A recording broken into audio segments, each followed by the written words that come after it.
went outside of our neighborhood. We checked like what happened outside, and there we saw like most of the houses were destroyed. There were bodies lying outside and were either covered in mud or covered in debris.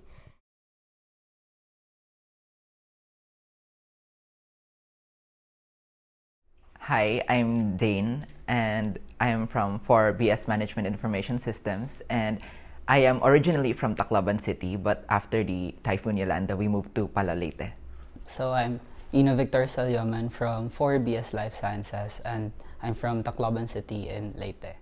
Hi, I'm Valerie April Morden from 3BS Chem MSE, and I'm from Tacloban City.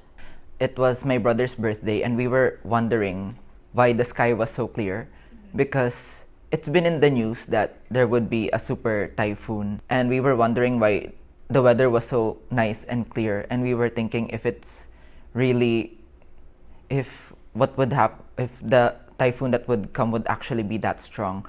I think I woke up like at around 4 a.m. My whole family was just doing the normal stuff we would do.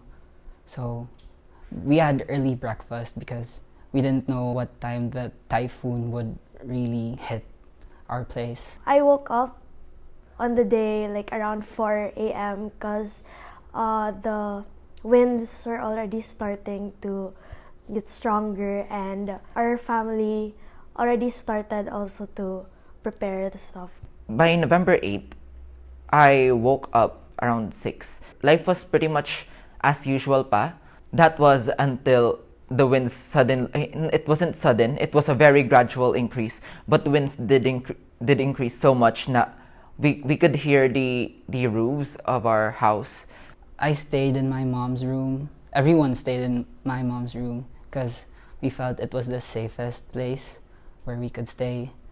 When all of a sudden there was water, very dark, muddy water coming from the door, and then it broke down the windows and everything in the living room. By that time, we actually wanted to go out because we didn't want to get trapped inside the house. But we couldn't open the front door because of the water. Eventually, after a few hours, the typhoon got stronger, and we had to hold our windows or our doors because it was already getting too windy. Most of our neighbors evacuated to the house with the highest elevation, so we also went there, and we saw that the flood was already more than one person in height. We had a double bunk bed. We were already on top of it when it was still rising, and it was so fast. I would just remember my mother was suddenly screaming at us to like get out of the rooms. We have to get out of the house as fast as possible, but we can't because the torrent of the water was too strong. Good thing that the flood already stopped, and then we saw most of our stuff were washed out. Some of the houses of our neighbors got destroyed. He saw there was light coming from a manhole through our ceiling, and then that's when he decided that we should all go up to the ceiling and stay there. By that time, the water filled the whole house. It was 1 or 2 p.m. when a group of firefighters were roaming around the subdivision that we lived in.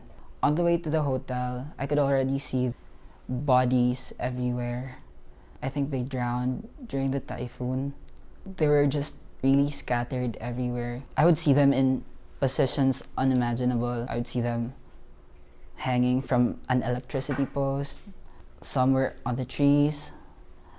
Some were just on the road, like wearing their IDs. They had bags. I remember there was basically no exit point. So at that point, if we didn't do anything, we would actually drown inside. We would be trapped in the room. My mother, being the hero that she is, she let us, me, my brother, and my older sister first, she let us out first. And that was when, I guess, the actual fear of death actually set in. that was when I started hearing my sister screaming for help. And of course, that was one of the parang it was one of those moments that you realize na parang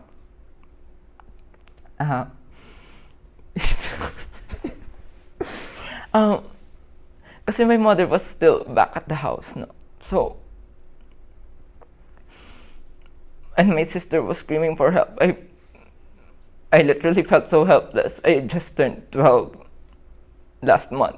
We left the city for like a month and we went back to check like what happened. And there's still no electricity, but people were helping each other naman, and there were more relief goods that the city received. There was a lot of aid, actually. It mostly came from external organizations, NGOs, from outside help from other countries. I think a week before, there were lots of people like panic buying stuff. I could see them buying flashlights, batteries. They were all out of stock in the supermarkets. I think people prepared naman for the typhoon. They just didn't expect that it would get that bad. I think it was more information dissemination. A few days before the typhoon, nobody was like getting scared with what's gonna happen because the weather was nice and most people didn't evacuate because we didn't think that it will be too damaging.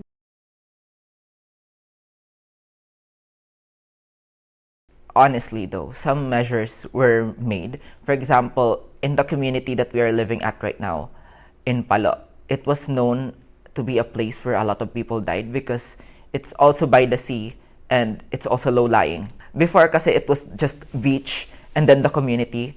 Now there's an actual seawall that actually rises up to actually avoid storm surges from having as great of an impact as they had before Yolanda. There were more evacuation centers that were built, and there are already regular announcements and updated reports with typhoons or calamities. They have been more communicative in terms of letting the public know what the dangers of, and I think the government has also made efforts of communicating the stuff that people wouldn't understand like from before.